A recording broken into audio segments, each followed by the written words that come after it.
نحمده ونصلي على رسوله الكريم أما بعد فأعوذ بالله من الشيطان الرجيم بسم الله الرحمن الرحيم فاستجاب لهم ربهم أني لا أضيع عمل عامل منكم من ذكر أو أنثى بعضكم من بعض فالذين هاجروا وأخرجوا من ديارهم وأوذوا في سبيلي وقاتلوا وقتلوا لأكفرن عنهم سيئاتهم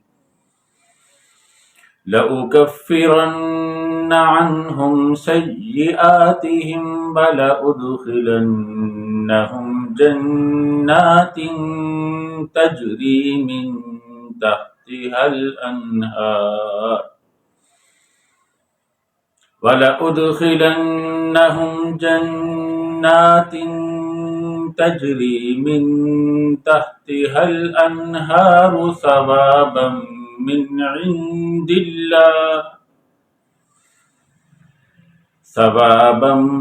عند الله والله عنده حسن الثواب لا يغرنك تقلب الذين كفروا في البلاد متاع قليل ثم مأواهم جهنم وبئس المهاد لكن الذين اتقوا ربهم لهم جنات تجري من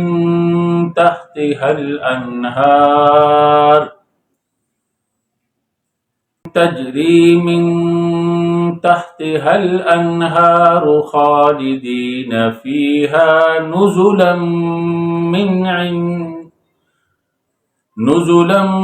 عند الله وما عند الله خير للأبرار وإن من أهل الكتاب لمن يؤمن بالله وما أنزل إليكم وما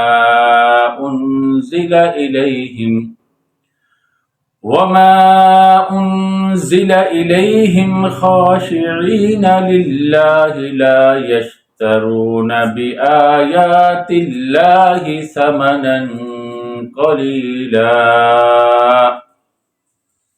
أولئك لهم أجرهم عند ربهم إن الله سريع الحساب يا أيها الذين آمنوا اصبروا وصابروا ورابطوا واتقوا الله لعلكم تفلحون صدق اللہ العظیم۔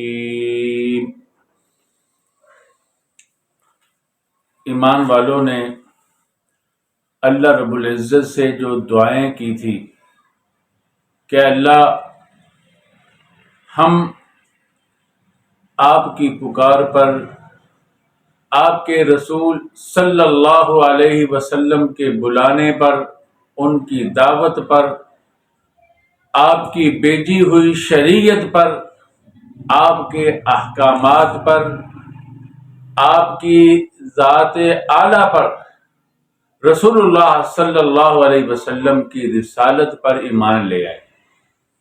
آپ ہمیں معاف کر دیجئے، فاغفر لنا، ہمیں معاف فرما دیجئے۔ ایک تو یہ دعا کی تھی۔ دوسری دعا یہ کی تھی کہ اے اللہ ہمیں جہنم سے بچانا، آگ سے بچانا۔ اے اللہ، آخرت کے اندر جو آپ نے کافروں کے لیے، گناہ گاروں کے لیے عذاب رکھا ہے، اس سے ہمیں بچانا۔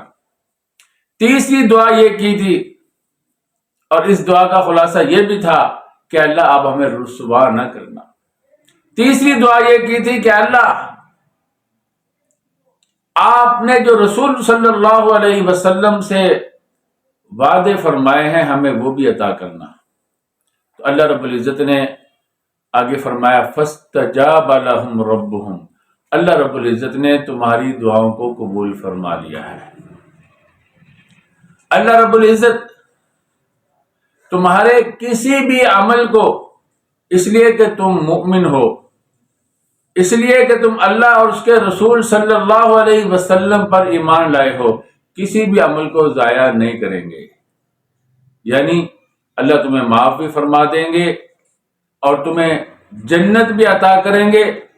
تم نے جو کہا اے اللہ ہمیں رسوا نہ کرنا، اللہ تمہیں اپنے پاس سے خاص رحمتیں عطا کریں گے، جس سے معلوم ہوگا کہ اللہ نے تمہیں خاص طور پر نوازا ہے اور تمہیں محشر کی رسوائی سے بچا لیا ہے۔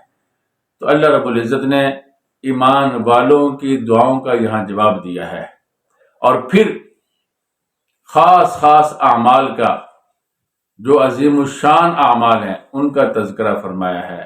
اس پر بھی اللہ رب العزت نے خاص اجر کا ذکر کیا ہے، اور فرما دیا کہ میں کسی کے عمل کو ضائع نہیں کروں گا، خواہ وہ مرد ہو خواہ وہ عورت ہو۔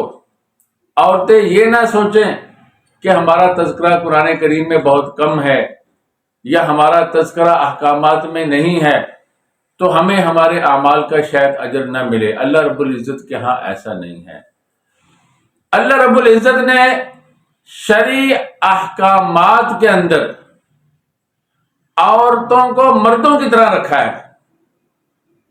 جس طرح مرد نیکی کر کے اللہ رب العزت کے تقرب کے درجات حاصل کر سکتے ہیں، ان میں آگے بڑھ سکتے ہیں، اللہ رب العزت کا قرب حاصل کر سکتے ہیں، اسی طرح کوئی بھی عورت وہ بھی نیکی میں آگے بڑھ سکتی ہے۔ اس کے لیے اس لیے کوئی رکاوٹ نہیں ہے کہ وہ عورت ہے، وہ بھی آگے بڑھ سکتی ہے۔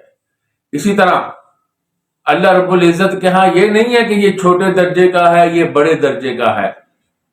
اگر کوئی مالدار ہے، اچھے خاندان سے ہے، کوئی شرافت والے، عظمت والے، بڑائی والے خاندان سے ہے، تو وہ اللہ کے ہاں زیادہ مقبول ہوگا، دوسرا کم مقبول ہوگا۔ اللہ کے ہاں یہ معیار بھی نہیں ہے۔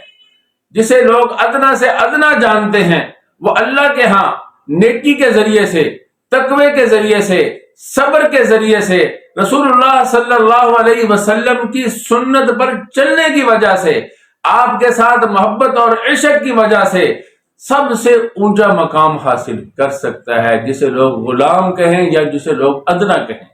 تو اللہ رب العزت کے ہاں شرافت کا، عظمت کا، بڑائی کا مدار جو ہے وہ تقوی پر ہے۔ اب ہم ان آیت مبارکہ کا ترجمہ دیکھیں گے اور ساتھ ساتھ تشریح جو ہے وہ بھی ساتھ ساتھ بیان کرتا رہوں گا۔ اللہ رب العزت فرماتے ہیں فاستجاب لهم ربهم۔ استجابہ اور اجابہ دونوں کا معنی تقریباً ایک ہی بنتا ہے، تو اس لیے اس کا معنی ہم یہاں یہ کریں گے، یہ حرف جر کے واسطے سے بھی متعدی ہوتا ہے اور اس کے بغیر بھی ہو جاتا ہے۔ تو معنی یہ کریں گے جیسے یہاں حرف جر ہے لہم، لام حرف جر ہے، اس کے ساتھ اس کا تعدیہ ہوا ہے۔ ترجمہ یہ ہوگا کہ اللہ رب العزت نے ان کی دعا کو قبول کر لیا، اور یہ کہتے ہوئے قبول کیا انی لا اضیع عمل عامل منکم، میں تم میں سے کسی بھی عمل کرنے والے کے عمل کو ضائع نہیں کروں گا۔ ذرہ بر بھی عمل ہوگا اللہ اس کو بھی محفوظ کریں گے، کسی کا عمل ضائع نہیں ہوگا۔ اس لیے عمل کرتے ہوئے خوشی سے کرنا چاہیے، امید سے کرنا چاہیے، اللہ رب العزت کے اوپر اعتماد کرتے ہوئے اللہ کی خوشنودی کے لیے کرنا چاہیے۔ چھوٹے سے چھوٹا عمل بھی قیامت کے دن اللہ رب العزت لا کے سامنے رکھ دیں گے، ضائع نہیں ہوگا۔ من ذکر او انثی، تم میں سے وہ مذکر ہو یا مؤنث ہو، مرد ہو یا عورت ہو، اللہ کسی کا بھی عمل ضائع نہیں کریں گے۔ حدیث میں آتا ہے، ام سلمہ رضی اللہ تعالی عنہا نے فرمایا، اے اللہ کے رسول صلی اللہ علیہ وسلم، میں سن رہی ہوں اللہ رب العزت نے ہجرت میں، اللہ کے راستے میں جو ہجرت کرتے ہیں ان میں مردوں کا ذکر کیا، عورتوں کا ذکر نہیں کیا۔ اللہ رب العزت نے یہ آیت مبارکہ نازل کیا، اس میں عورتوں کا ذکر کر دیا اور ساتھ بتلا دیا، بعضکم من بعض، تمہارے بعض بعض سے ہے، مطلب یہ ہے کہ تمہارے بعض بعض کی طرح ہیں، مرد ہو یا عورتیں، یہ شرعی احکام میں ان کا حکم علیحدہ علیحدہ نہیں ہے، تمہارے بعض بعض کی طرح ہیں، خواہ وہ مرد ہو خواہ وہ عورت ہو۔ اللہ رب العزت کے ہاں دونوں کا مقام نیکی کے اندر آگے بڑھنے میں، دونوں کے لیے جو راستہ اللہ نے دیا ہے، جو شریعت دی ہے، دونوں کے اندر اللہ رب العزت نے ان دونوں کو آگے بڑھنے کا برابر موقع دیا ہے، اس لیے عورتیں تنگ دل نہ ہوں۔ فالذین ہاجروا، اور اب ان کا ذکر کیا جا رہا ہے جنہوں نے جو اعمال بڑے بڑے اعمال ہیں ان کا ذکر، فالذین ہاجروا، جنہوں نے ہجرت کی۔ آپ کو معلوم ہے کہ ہجرت بہت بڑا عمل ہے، ہجرت میں انسان اپنا وطن چھوڑ دیتا ہے۔ کیوں چھوڑتا ہے؟ اللہ کے لیے۔ اپنا وطن کیوں چھوڑتا ہے؟ رسول اللہ صلی اللہ علیہ وسلم کی خدمت کے لیے، آپ سے محبت کی وجہ سے، تو اس لیے بہت بڑا عمل ہے۔ تو اللہ تعالیٰ فرماتے ہیں جنہوں نے ہجرت کی، وَأُخْرِجُوا مِن دِيَارِهِمْ، اور وہ لوگ جو اپنے گھروں سے نکال دیے گئے، ان کے گھروں سے ان کو زبردستی نکال دیا گیا۔ کیوں نکالا گیا؟ اس لیے کہ یہ اللہ رب العزت کو وحدہ لا شریک مانتے ہیں۔ ان کو کیوں نکالا گیا؟ اس لیے کہ یہ رسول اللہ صلی اللہ علیہ وسلم پر ایمان لائے، ان کی تعلیم پر اور ان کے ساتھ کھڑے ہیں، اس لیے ان کو گھروں سے نکال دیا گیا ہے۔ اللہ رب العزت نے ان کا درجہ دوسرے مرتبے میں رکھا۔ پہلا مرتبہ جو ہے وہ ہجرت والوں کا ہے، جنہوں نے اپنے اختیار سے اپنا گھر بھی چھوڑ دیا، اپنے بال بچے بھی چھوڑ دیے، اپنا مال بھی چھوڑ دیا، اپنی ہر چیز اس لیے چھوڑی کہ اللہ رب العزت کا حکم ہے، رسول اللہ صلی اللہ علیہ وسلم کی خدمت کے لیے، آپ صلی اللہ علیہ وسلم سے محبت کی وجہ سے چھوڑی، اس لیے ان کا درجہ پہلے۔ دوسرا درجہ ان کا ہے جن کو ان کے گھروں سے نکال دیا گیا۔ فرمایا وَأُوذُوا فِي سَبِيلِي، میرے راستے میں جن کو تکلیف دی گئی، اللہ کے لیے، اللہ کے دین کے لیے جن کو تکلیف دی گئی ہے، وَقَاتَلُوا وَقُتِلُوا، اور انہوں نے جہاد کیا، لڑائی کی، قتل کیا کافروں کو اور قتل ہو گئے، یہ بڑے بڑے اعمال ہیں۔ اللہ فرماتے ہیں لَأُكَفِّرَنَّ عَنْهُمْ سَيِّئَاتِهِمْ، میں ضرور بھی ضرور ان کے سیئات کو مٹا دوں گا۔ یعنی تمہاری ہجرت بھی قبول ہوگی، تمہارا اللہ کے لیے اپنے گھروں کا چھوڑنا یا اللہ کے نام پر اگر تمہیں نکالا گیا، تمہیں تکلیف دی گئی، اللہ رب العزت اس کو ضائع نہیں کریں گے۔ استاد ہے وہ اللہ کے لیے کسی کی بات سنتا ہے، اس کو چاہیے کہ اس کو برداشت کرے، اللہ اس کو ضائع نہیں ہونے دے گا۔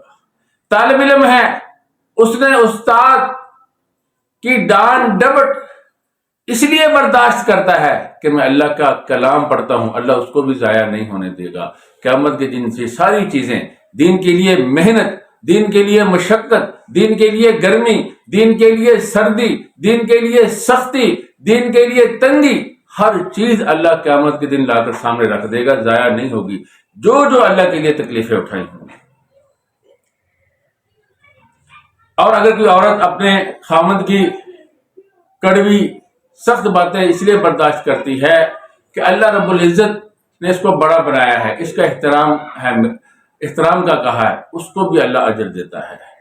اسی طرح اولاد ہے، وہ اپنے والدین کی باتیں برداشت کرتی ہے، یا کوئی بھی آدمی جو اپنے استاد کی کسی درجہ میں عزت اس لیے کرتا ہے، اپنے کسی مفاد کے لیے نہیں اس لیے کہ اس نے مجھے دین پڑھایا ہے، اللہ اس کو ضائع نہیں ہونے دے گا۔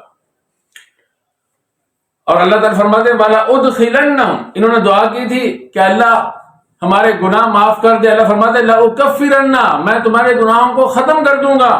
والا ادخلنہم، تم نے دعا کی تھی ربنا وآتنا ما وعدتنا، اے ہمارے رب آپ نے جو اپنے رسول صلی اللہ علیہ وسلم کی زبان مبارک پر ہم سے وعدہ کیا تھا وہ عطا کر۔ اللہ فرماتے ہیں والا ادخلنہم، میں ان کو ضرور بھی ضرور، لام بھی تاکید کا ہے، نون بھی تاکید کا ہے، میں ان کو ضرور بھی ضرور ایسی جنتوں میں، ایسے باغات میں داخل کروں گا تجری من تحتها الانہار، جن کے نیچے سے نہریں جاری، ثوابا من عند اللہ، اور یہ اللہ رب العزت کے پاس سے ثواب ہے، یعنی میں ان کو خاص جنتوں کے علاوہ خاص ثواب بھی دوں گا۔ اگر اس کو حال نہ بنایا جائے، اس کو فعل محذوف کا مفعول بنایا جائے تو اس کا مطلب یہ بنتا ہے اللہ رب العزت جنتیں علیحدہ سے دیں گے۔ انہوں نے کہا تھا اللہ ہمیں رسوا نہ کرنا، اللہ ان کے علاوہ بھی اپنی خاص مہربانیوں سے، اپنے خاص فضل اور احسان سے اس کے علاوہ بھی ان کو بدلہ دے گا۔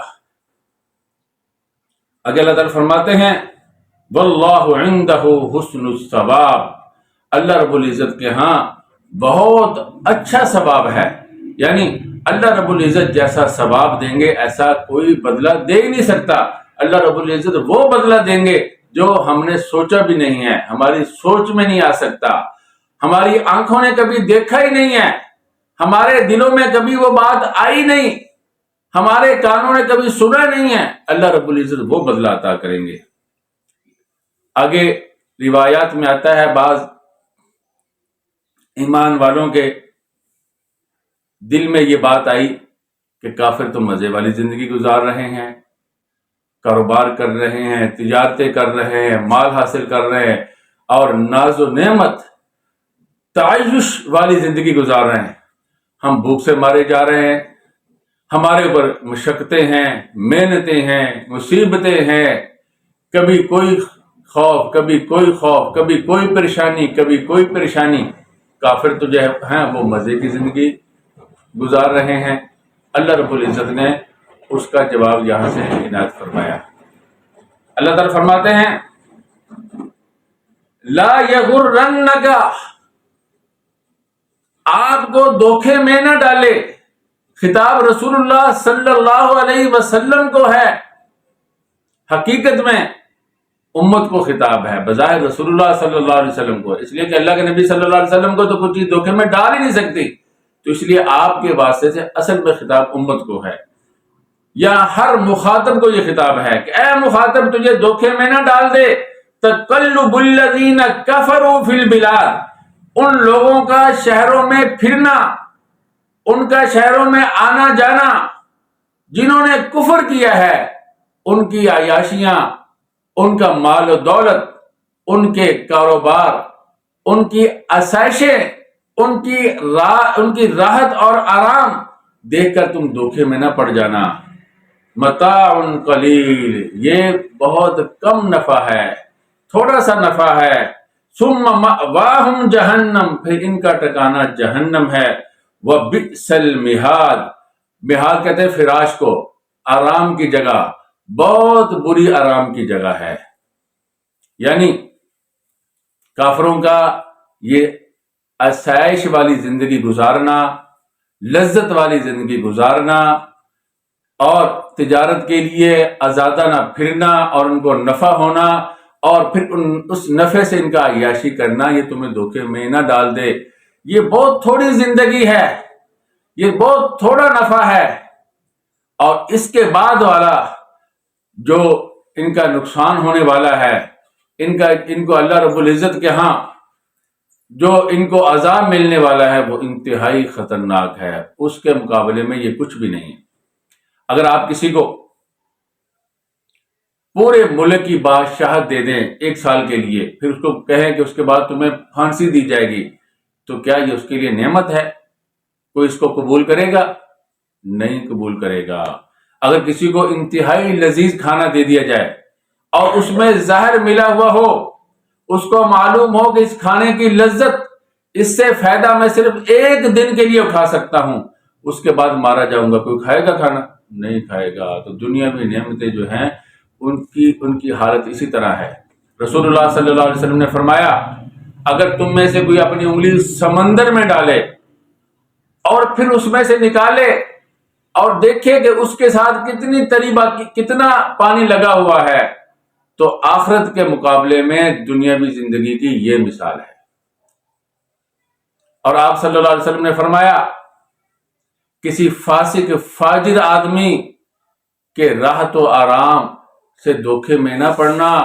تمہیں کیا معلوم اللہ رب العزت کے ہاں اس کا کیا حال ہونے والا ہے؟ اللہ رب العزت نے کافروں کے لیے، فاسقوں کے لیے ایک ایسی چیز رکھی ہے، ایک ایسا عذاب رکھا ہے جو کبھی ختم نہیں ہوگا، اس کا نام ہے جہنم۔ تو اس لیے یہ تھوڑی سی زندگی اور اس کی نعمتیں دیکھ کر دھوکے میں نہیں پڑنا چاہیے۔ اللہ رب العزت نے کافروں کو ان کی نعمتیں دنیا میں جلدی دے دی ہیں، مسلمانوں کے لیے اللہ رب العزت نے آخرت کو رکھا ہے۔ تو اللہ رب العزت نے بالکل واضح انداز میں اس بات کو یہاں کھول کے بیان کر دیا، اور اس بات کی طرف میں زیادہ نہیں گیا کہ دنیا کی نعمتیں تھوڑی کیوں ہیں، اس لیے کہ ہر کوئی جانتا ہے، اور اگر میں اس کا اور آخرت کی نعمتوں کا تقابل شروع کر دیا تو وقت زیادہ اس میں لگ جائے گا، اس لیے مختصر میں نے یہاں ذکر کیا ہے۔ اللہ تعالیٰ فرماتے ہیں لیکن الذین اتقوا، لیکن جو ہے یہ استدراک کے لیے آتا ہے، یعنی پہلے کلام سے جو وہم پیدا ہوتا ہے اس کو دور کرنے کے لیے۔ وہم یہ پیدا ہوتا ہے جب یہ نعمت اور لذتوں میں رہنے والے لوگوں کے لیے متاع قلیل ہے، تو جو لوگ ایمان والے ہیں، لذتوں سے دور ہے، ان کے لیے تو اس سے بھی زیادہ قلیل ہوگی۔ اللہ رب العزت نے اس وہم کا جواب دیا۔ اور اسی طرح کافر یہ سمجھتے ہیں کہ یہ ہلکے لوگ ہیں، ان کے پاس دنیاوی مال دولت اور سامان نہیں ہے، یہ ہلکے لوگ ہیں۔ اللہ رب العزت نے ان کا گمان بھی ختم کر دیا، اور اللہ رب العزت کی ہاں کافر 7 بر اعظم کا حکمران بن جائے، اللہ رب العزت کے ہاں اس کی حیثیت ایک مکھی کے پر کے برابر بھی نہیں ہے۔ حدیث میں آتا ہے لو کانت الدنیا عند اللہ، اگر دنیا اللہ کے ہاں جناح بعوضۃ، ایک مچھر کے پر کے برابر بھی ہوتی، ما سقا کافر شربا، اللہ رب العزت کافر کو ایک گھونٹ پانی بھی نہ پلاتا۔ تو اللہ کے ہاں دنیا کی کوئی حیثیت نہیں۔ جس چیز کی اللہ کے ہاں حیثیت نہیں ہے، اس چیز میں کسی کو آگے بڑا ہوا دیکھ کر دھوکے میں نہیں پڑنا چاہیے۔ ایمان والا اگرچہ فقیر ہے، ایمان والا اگرچہ مسکین ہے، ایمان والا اگرچہ دنیاوی راحت اور سکون سے محروم ہے، اللہ رب العزت کے ہاں 7 زمینوں اور آسمانوں سے بھی زیادہ قیمتی ہے۔ آگے اللہ تعالیٰ خود ہی بیان فرما رہے ہیں لیکن وہ لوگ جنہوں نے جو ڈرے اپنے رب سے، لیکن الذین اتقوا ربہم، وہ لوگ جو اپنے رب سے ڈرے، لہم جنات، ان کے لیے جنتیں ہیں، ان کے نیچے سے نہریں چلتی ہوں گی، خالدین فیہا، وہ ان میں ہمیشہ رہیں گے، نزلا من عند اللہ، نزل کہتے ہیں مہمان کو جو چیز پیش کی جائے، یہ اللہ کی طرف سے مہمانی ہے۔ آپ کو معلوم ہے کہ کریم شریف میزبان مہمان کے لیے اپنی بہترین چیز پیش کرتا ہے اور اس کے عزت کرتا ہے، اس کا احترام کرتا ہے۔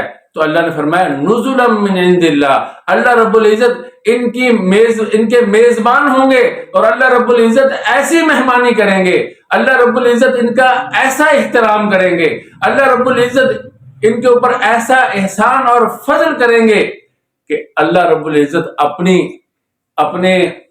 قدرت کے مطابق، اللہ رب العزت اپنی بادشاہت کے مطابق، اپنی کبریائی کے مطابق اللہ رب العزت ان کو نوازیں گے۔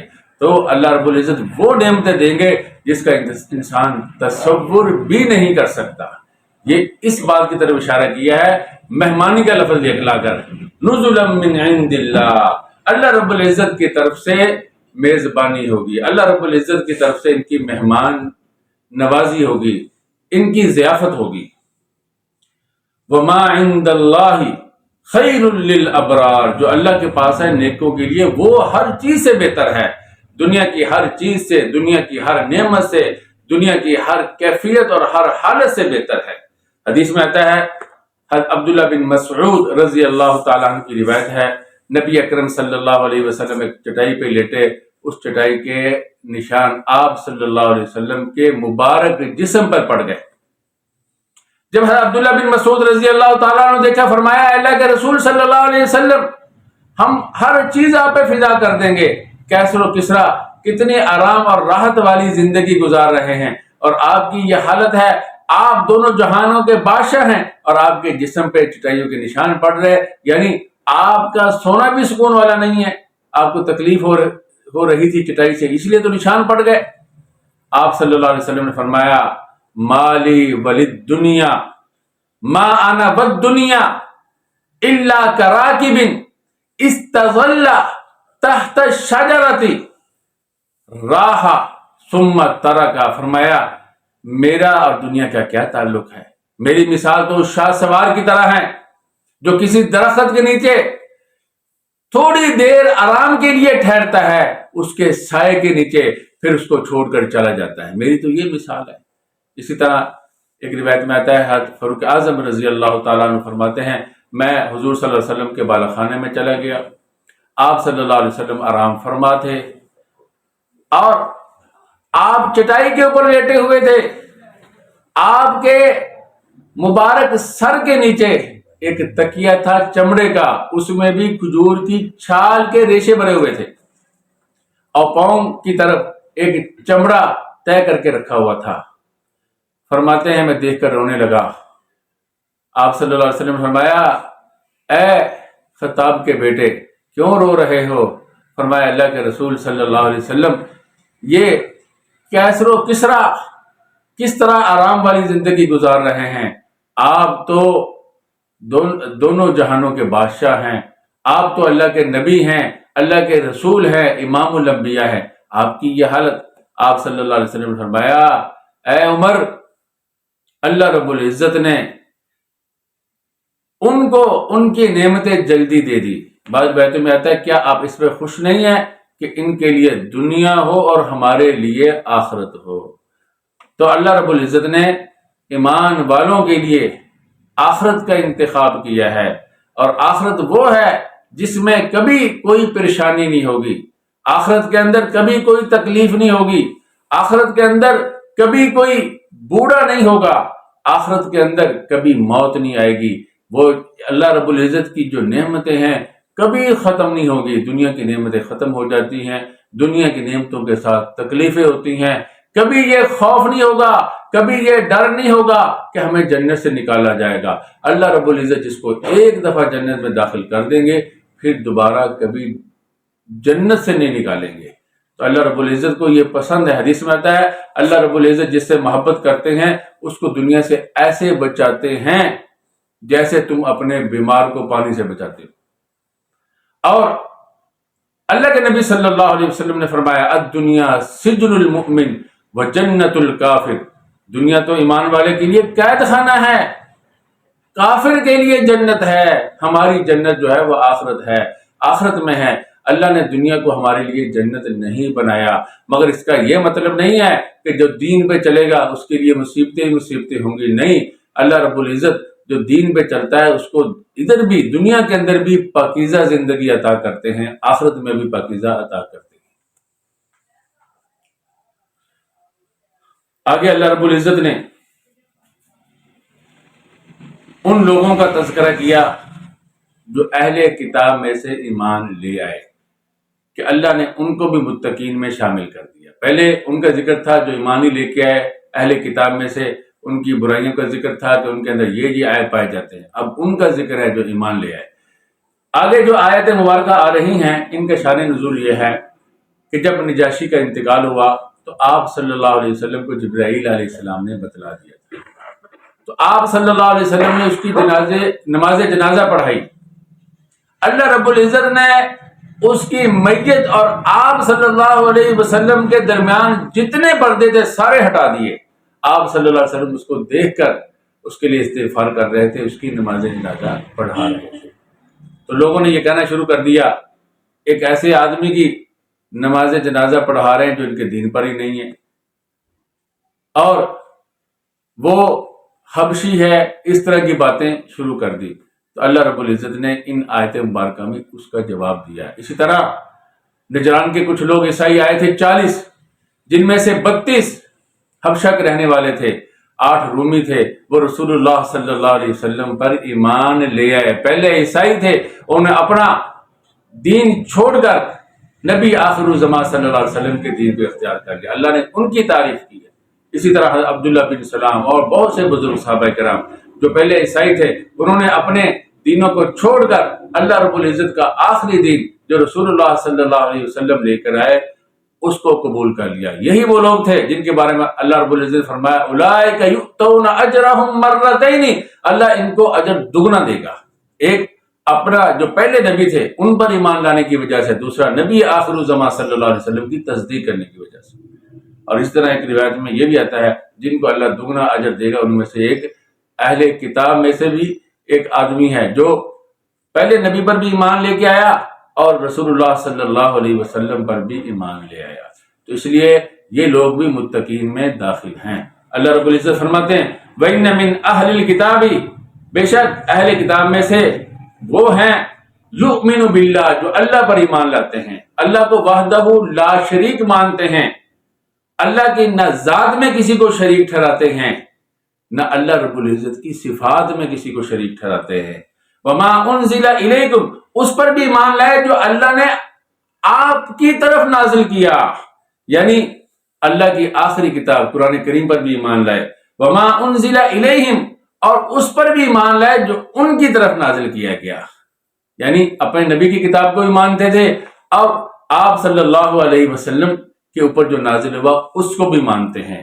تو آپ صلی اللہ علیہ وسلم پہ جو نازل ہوا اس پر عمل کرتے ہیں، اس لیے کہ آپ صلی اللہ علیہ وسلم پہ جو نازل ہوا اس پر ایمان تب بھی مکمل ہوگا نا جب اس پہ عمل کریں گے. تو اس لیے ان کی کتاب منسوخ ہو گئی ہے، اس کو اس کے وقت میں مانتے تھے، اور اس وقت میں رسول اللہ صلی اللہ علیہ وسلم پہ جو نازل ہوا اس کو مانتے ہیں، احترام اس کا بھی کرتے ہیں، احترام اس کا بھی کرتے ہیں، عمل اس پر نہیں عمل اس پر کرتے ہیں. خاشعین للہ، یہ بھی صفت ہے ان کی کہ اللہ کے لیے عاجزی کرتے ہیں، اللہ کے لیے جھکتے ہیں، اللہ کے لیے خشوع اختیار کرتے ہیں.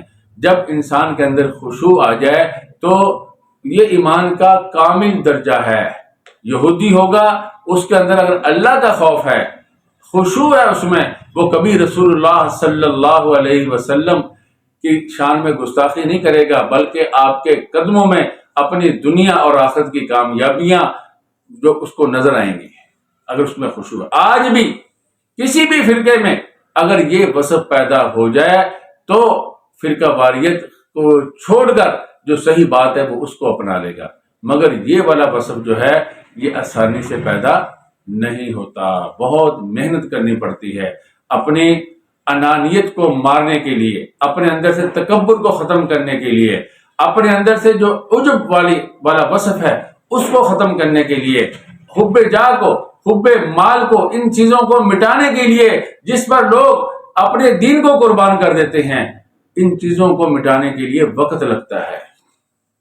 لا یشترون بآیات اللہ ثمنا قلیلا، یہ بھی ان کی صفت ہے کہ وہ اللہ رب العزت کی آیات کو کے بدلے میں دنیا کو معاوضے میں نہیں لیتے، قلیل ثمن نہیں لیتے، یعنی دنیا جتنی بھی ہو وہ قلیل ہی ہوتی ہے، تو دنیا کو معاوضے میں نہیں لیتے. یعنی مطلب یہ ہے کہ اللہ تعالیٰ کی آیات کو چھپاتے نہیں ہیں.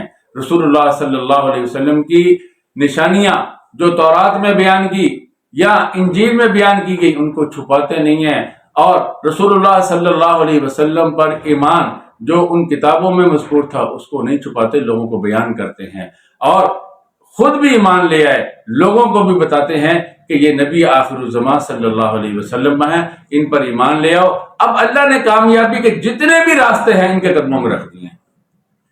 اولئک لہم اجرہم عند ربہم، اللہ فرماتے ہیں یہ وہ لوگ ہیں ان کا اجر ان کے رب کے پاس ہے. ان اللہ سریع الحساب، اللہ بہت جلد حساب لینے والا ہے۔ حساب جلدی لینا کنایا ہے بدلہ دینے سے، کہ اللہ کو ہر چیز کا پتہ ہے، اللہ رب العزت کو بدلہ دینے میں دیر نہیں لگے گی۔ اللہ رب العزت دنیا کے آدھے دن کے بقدر سب حساب سے فارغ ہو جائیں گے۔ ان اللہ سریع الحساب، اللہ رب العزت جلد حساب لینے والے ہیں۔ یا ایھا الذین آمنوا، اے وہ لوگ جو ایمان لائے، اصبروا، صبر اختیار کرو، یعنی اللہ رب العزت نے جن چیزوں کا حکم دیا ہے ان کے اندر تمہیں مشقت محسوس ہوتی ہے، پھر بھی ان پر کار بند رہو، نماز ہے پڑھتے رہو، روزے ہے رکھتے رہو، حج کرتے رہو، اللہ کے راستے کے اندر اپنے نفس کو دباتے رہو، اللہ اور اس کے رسول صلی اللہ علیہ وسلم کی اطاعت کرتے رہو۔ یہ ہے مطلب صبر کرنے کا، ایمان پر قائم و دائم رہو۔ والصابروا، صبر جو ہوتا ہے وہ انسان کے ذات سے متعلق جو مکروہ انسان کا نفس جس کو ناپسند کرتا ہے اس کے مقابلے میں صبر ہوتا ہے۔ اور صابرو یہ مصابرت سے ہے، مصابرت کا مطلب یہ ہوتا ہے کہ دوسرے کے ساتھ، جیسے انسان کا اپنے گھر والوں کے ساتھ تعلق ہے، اس تعلق میں جو ناگواریاں ہیں اس کو دبا دینا، اسی طرح پڑوسیوں کے ساتھ ہے، اسی طرح کافروں کے ساتھ ہے کہ اس میں جو ناپسند چیزیں آتی ہے اس کو دبا کر اللہ رب العزت کے جو دشمن ہیں ان سے لڑتے رہنا، اس کا مطلب ہے یہ صابروں کے معنی میں یہ آتا ہے۔ اس کا تعلق دوسروں کے ساتھ ہوتا ہے، دوسروں کے ساتھ تعلق میں جو انسان کو جو مشکلات آتی ہے انسان اس کی پرواہ نہ کرے، صحیح راستے پہ جمع رہے، یعنی اللہ کے دشمنوں کے ساتھ جہاد کرنے میں ثابت قدمی اختیار کرو، یہ ہے صابروں کا مطلب۔ والرابطو، رابط یہ ربط سے ہے، ربط کا معنی ہوتا ہے باندھنا، یعنی ہمیشگی کے ساتھ اسی کے اوپر جمے رہو۔ رابطو کا معنی حدیث میں آتا ہے، نبی اکرم صلی اللہ علیہ وسلم نے فرمایا مرابط اس کو کہتے ہیں جو اللہ کے راستے میں جہاد کرتا ہے، وہ بھی اس میں آتا ہے، اس لیے کہ گھوڑے کو باندھنا، سرحد پر گھوڑے کو تیار رکھنا، اس کے معنی میں یہ لفظ اصل میں اس معنی میں استعمال ہوا تھا، بعد میں اس کے اندر وسعت پیدا ہوئی، گھوڑا نہ بھی ہو، جو بھی اللہ کے راستے میں جہاد کرنے والا ہے اس کے لیے بھی یہ لفظ بولا جانے لگا، پھر مزید وسعت پیدا ہوئی، کوئی بھی آدمی جو نگرانی کرتا ہے اس کے لیے بھی یہ لفظ بولا جانے لگا۔ تو مطلب یہ ہے کہ اللہ کے راستے میں جو آدمی جہاد کرتا ہے، اللہ کے راستے میں پہرا دیتا ہے، وہ بھی اس کے مفہوم میں داخل ہے۔ نبی اکرم صلی اللہ علیہ وسلم نے فرمایا رباط یوم و لیلہ، ایک دن اور رات کا رباط اللہ کے ہاں دنیا و ما فیہا سے بہتر ہے۔ جنت کے اندر ایک کوڑے کی جگہ بھی دنیا و ما فیہا سے بہتر ہے۔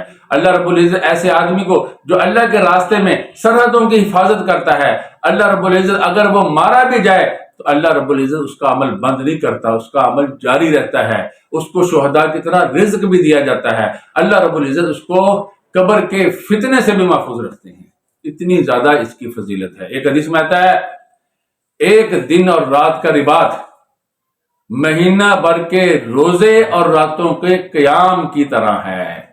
وہ جو آدمی روزہ چھوڑتا ہی نہیں ہے، جو آدمی نماز پڑھتا ہی رہتا ہے، ہاں کوئی ضرورت ہے تو پھر تھوڑی دیر کے لیے اس ضرورت کے لیے اپنی عبادت کو موقوف کرتا ہے، اس کی طرح ہے۔ اس لیے اللہ رب العزت کے راستے میں جہاد کرنا اور سرحدوں کی حفاظت کرنا اور اس پہ ڈٹے رہنا اللہ رب العزت نے اس کا حکم دیا ہے۔ ایک حدیث میں آتا ہے چونکہ اس کا معنی جو ہے اس میں وسعت ہے، جیسے میں نے بتلایا کہ جو اپنی نماز کا خیال کرتا ہے اس کو بھی آپ مرابط کر سکتے ہیں۔ ایک حدیث میں آتا ہے رسول اللہ صلی اللہ علیہ وسلم نے فرمایا میں تمہیں ایسے اعمال نہ بتلاؤں جو گناہوں کو مٹا دیتے ہیں، درجات کو بڑھا دیتے ہیں۔ فرمایا اس میں وضو کرنا ایسے حالات میں کہ جن میں انسان پسند نہیں کرتا، سردیوں کے حالات میں برفباری پڑ رہی ہے، ٹھنڈا موسم ہے، یہ ٹھنڈا ملک ہے، پھر بھی آدمی صحیح طریقے پہ وضو کرتا ہے، وہ بھی اللہ کے نبی صلی اللہ علیہ وسلم نے فرمایا اس طرح وضو کرنا بھی گناہوں کو مٹا دیتا ہے۔ اور پھر مسجد کی طرف چل کے جاتا ہے اور لمبی مسافت طے کرتا ہے، فرمایا یہ بھی گناہوں کو مٹا دیتا ہے اور اس کے ذریعے سے بھی درجات بلند ہوتے ہیں۔ اور فرمایا پھر ایک نماز سے دوسری نماز تک انتظار کرنا. فرمایا ذالک الرباط، ذالک الرباط، ذالک الرباط، یہ رباط ہے، یہ رباط ہے، یہ رباط ہے. اس لیے دینی کاموں کے اندر بھی مداومت اختیار کرنا، ان میں ثابت رہنا، یہ بھی اس کے مفہوم میں شامل ہے، اور اس پر وہ ثابت رہتے ہیں. اللہ تعالیٰ فرماتے ہیں واتقوا اللہ، اور اللہ سے ڈرو، لعلکم تفلحون، تاکہ تم کامیاب ہو جاؤ. یہ اللہ رب العزت نے صبر، مصابرت اور اسی طرح ربط کا ذکر کیا اور پھر تقوی کا ذکر کیا. یہ اس بات کی طرف اشارہ کر دیا کہ انسان کے اندر جو برائیاں ہیں، تکبر ہے انسان کے اندر، اسی طرح عجب ہے انسان کے اندر، حب جاہ، حب مال، دنیا اور اپنی لذتوں کو پسند کرنا اور اس کو اختیار کرنا، اس طرح کی جو برائیاں ہیں یہ آسانی سے ختم نہیں ہوتی. اس کے لیے لمبی محنت کی ضرورت ہے. جب انسان لمبی محنت کرتا ہے، مجاہدہ کرتا ہے، تو پھر یہ برائیاں ختم ہوتی ہے. تو اس لیے اگر کسی کا دل نہیں کرتا وضو کرنے کو تو اس کو چاہیے کہ وہ صبر سے کام لے. اس کو چاہیے کہ وہ اپنی پہلی والی حالت، اچھائی والی حالت کو باقی رکھے، اس کو ختم نہ کرے. اسی طرح نماز میں جانے میں سستی نہ کرے. اگر رمضان المبارک کے روزے آ رہے ہیں اس میں سستی نہ کرے. نفس نہیں بھی چاہ رہا اس کو اس کے اوپر لانا، کوشش کرنا، یہ انسان کے بس میں ہے. توفیق دینا اللہ رب العزت کا کام ہے. دل میں برائی کا خیال آیا اور انسان اس کے خیال آتے ہی اس کی طرف نہ دوڑے بلکہ اس کو دبائے. جب دباتا ہے تو اللہ کی مدد ساتھ شامل حال ہو جاتی ہے. اگر ہر انسان ان چیزوں پہ غور کرے تو بہت سی برائیاں ہمارے معاشرے سے ختم ہو سکتی ہیں. آگے آخر میں آپ کو ایک وظیفہ بتلاتا ہوں کہ اللہ رب العزت نے یہ جو جواب دیا ہے کہ میں نے تمہاری دعا کو قبول کر لیا ہے. مؤمنین نے اللہ رب العزت کو 5 دفعہ پکارا ہے، ربنا ربنا ربنا. اس لیے حضرت جعفر صادق رحمہ اللہ تعالیٰ نے فرمایا جو اللہ کو 5 دفعہ کہے ربنا ربنا ربنا، اللہ اس کو ضرور جواب دیتے ہیں، اس کی مراد کو اللہ پورا کر دیتے ہیں. یہ آج سورہ آل عمران ختم ہوئی. سورہ بقرہ اور سورۃ آل عمران کو اللہ کے نبی صلی اللہ علیہ وسلم نے ظاہر بیان فرمایا اور فرمایا یہ قیامت کے دن اپنے پڑھنے والے کے اوپر سایہ کریں گی، جیسے پرندوں کے جھنڈ کسی کے اوپر اپنے پر کھول کر سایہ کرتے ہیں، ایسے جیسے یہ بادلی سایہ کرتی ہے، اور اپنے پڑھنے والے کی اللہ کے ہاں حمایت کریں گی. اس لیے ان کو پڑھتے رہنا چاہیے. بالخصوص سورۃ آل عمران کا آخر جو ہے، جو اس کو پڑھتا ہے اس کو شب بیدار کا ثواب ملتا ہے. اس لیے ہر رات ان کو پڑھنا چاہیے. دعا کیجئے اللہ رب العزت جو ایمان والوں نے جہاں مانگا ہے، اللہ رب العزت نے ان کا تذکرہ کیا ہے. اللہ رب العزت ہمیں بھی وہ تمام چیزیں عطا فرمائے، ہمیں بھی مغفرت بھی عطا فرمائے، ہمیں قیامت کی رسوائی سے بھی بچائے. اللہ رب العزت جو اللہ رب العزت نے رسول صلی اللہ علیہ وسلم کی مبارک زبان پر جو وعدے کیے ہیں، اللہ رب العزت وہ بھی ہمیں عطا فرمائے. دنیا بھی مال و دولت سے، دنیا بھی زیب و زینت سے، دنیا کی چمک دمک رونق سے. آج جو ہمارے دل اندھے ہو چکے ہیں، اللہ رب العزت ہمیں ان سے اس کا شعور بھی عطا فرمائے اور دنیا کی ایسی اندھی محبت سے بھی بچائے جس سے ہمارے دین میں خرابی آتی ہو. اور اللہ رب العزت متقین میں ہمیں شامل فرمائے، جن کے لیے اللہ رب العزت نے خاص نعمتوں کا ذکر فرمایا ہے. جو کچھ اللہ رب العزت نے ان آیت مبارکہ میں فرمایا، اللہ رب العزت وہ تمام نعمتیں ہمیں بھی عطا فرمائے. وآخر دعوانا ان الحمد للہ رب العالمین.